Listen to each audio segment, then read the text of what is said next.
Hi everyone, welcome back to another video from Gameplay Classic. In this video, I'm going to show you how to download and install Fishdom application on your Android phone.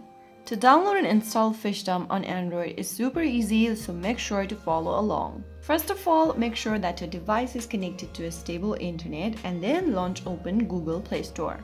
Now go to the search icon at the bottom right and in the search box at the top type in Fishdom. Once you search for Fishdom, look for this application and tap on the install button to begin downloading the app on your device. Now you'll need to wait for a couple of minutes and your Fishdom application will be ready to play. Once the application is installed, tap on play and start playing the game. You can also find the Fishdom icon on your home screen or in your app list to launch it anytime. So that is how you easily download Fishdom on your Android phone.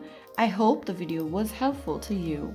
If it was, like, share and subscribe for more tutorials like this. I will see you in the next video. Thank you for watching.